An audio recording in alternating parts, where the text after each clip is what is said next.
Welcome back my friends. আমি শান্তনু, আর আপনারা দেখছেন আপনাদের ইউটিউব চ্যানেল রয়েস বার্ড হাউস। তো বন্ধুরা, আমার এই জোড়াটি বাচ্চা ফুটিয়েছে, 3টে বাচ্চা ফুটিয়েছে। তো আগে এই জোড়াটি বাচ্চা ফুটিয়েছে, হাঁড়িটা নরম নরম বাচ্চাদের পটি হয়েছিল। তো একটা বাচ্চা বেঁচেছিল, বাকি 3টে বাচ্চা মারা গেছিলো ওই পটির কারণে। তারপরে ওদের ওষুধ ফষুধ খাইয়ে হাঁড়ি ফাড়ি রেস্ট দিয়ে, মানে হাঁড়ি খুলে রেস্ট দিয়ে পাখিদের আবার ব্রিডিংয়ে বসিয়েছিলাম। তখনও 4টে ডিম পেড়েছে, 3টে ডিম নষ্ট হয়ে গেছে। কিন্তু এখনও এই সমস্যাটা রয়ে গেছে। এই যে বাচ্চাগুলো দেখুন কীরকম হয়েছে। আমি হাঁড়ি খুলে রেখেছি, হাঁড়ি খুলে একটা সরার মধ্যে বাচ্চাগুলোকে রেখেছি। তো এই পটির সমস্যা হচ্ছে। এটা কিসের সমস্যা এটা বুঝতে পারছি না। এটা কি বাচ্চার পটির সমস্যা, নাকি না মা বাবার হজমের ক্ষমতা কম, সেটা বুঝতে পারছি না। একটুখানি কেউ যদি একটু জেনে থাকেন আমাকে একটুখানি জানাবেন। আমি ঠিক বুঝতে পারছি না, কেউ যদি জেনে থাকেন আমাকে একটু জানাবেন। এই হচ্ছে। আর এই দেখুন বন্ধুরা,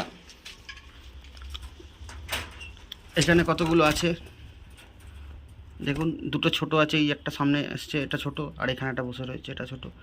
আর ওই দুটো পেছনের দুটো অ্যাডাল্ট বদ্রি পাখি। এটা স্প্যাঞ্জেলের ওপর রয়েছে, আর এটা ক্রিমিনের ওপর, এটাই ক্রিমিনের ওপর রয়েছে। ঠিক আছে বন্ধুরা। আর এখানে এখনও ডিম দেয়নি, এখানে এখনও ডিম পারেনি, জানি না এদের কী ব্যাপার। এটা স্প্যাঞ্জেল ইয়েলো ফেসের ওপর রয়েছে, আর এটা নর্মাল বদ্রি রয়েছে। এখানে ইয়েলো ফেস স্প্যাঞ্জেল রয়েছে, স্প্যাঙ্গেল রয়েছে। আর এখানে কতগুলো বদ্রি। এই সিজন শীত পড়ছে, শীত পড়লে এই সিজনে বসাবো। এই যে পাখিগুলোকে দেখছেন বসে রয়েছে।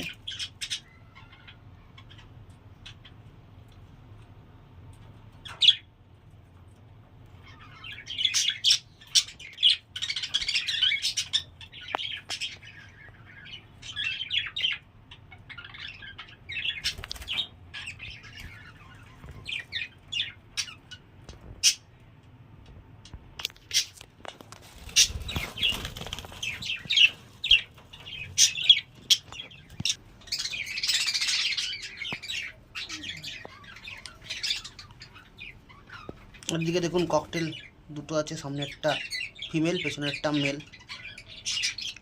ঠিক আছে বন্ধুরা, ভিডিওটি দেখার জন্য অসংখ্য ধন্যবাদ। লাইক করবেন, শেয়ার করবেন, কমেন্টস করবেন। অবশ্যই নতুন বন্ধু হলে সাবস্ক্রাইব করতে ভুলবেন না। Thank you.